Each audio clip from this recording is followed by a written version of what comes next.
বইয়ের ভেতর নাকি ময়ূর পালক রেখে দিলে সেটি ধীরে ধীরে বাচ্চা দেয় এবং সংখ্যায় বেড়ে যায়, যা আসলে কুসংস্কার হলেও শৈশবের একটি জনপ্রিয় স্মৃতিকথা। এই রকমই কথা আমরা ছোটবেলায় সবাই কম বেশি শুনেছি।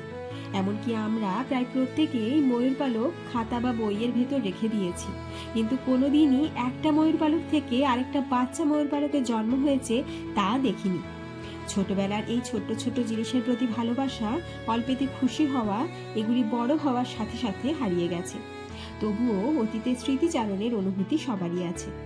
চলুন তাহলে জেনে নিই ময়ূর পালকের গল্প। হিন্দু শাস্ত্র মতে বইয়ের মধ্যে ময়ূর পালক রাখা শুভ বলে মনে করা হয়।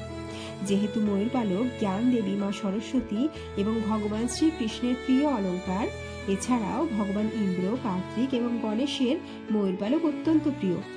তাই ভগবানের আশীর্বাদে এটি শিক্ষার্থীদের জ্ঞান, একাগ্রতা ও ইতিবাচক শক্তি বৃদ্ধি করে, অজ্ঞতা দূর করে এবং শিক্ষাক্ষেত্রে বাধা দূর করে বলে বিশ্বাস করা হয়।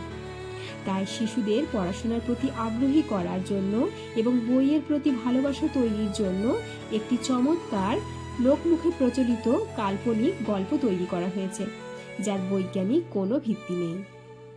যদি গল্পটি ভালো লাগে তাহলে চ্যানেলটি লাইক, শেয়ার ও সাবস্ক্রাইব অবশ্যই করবেন।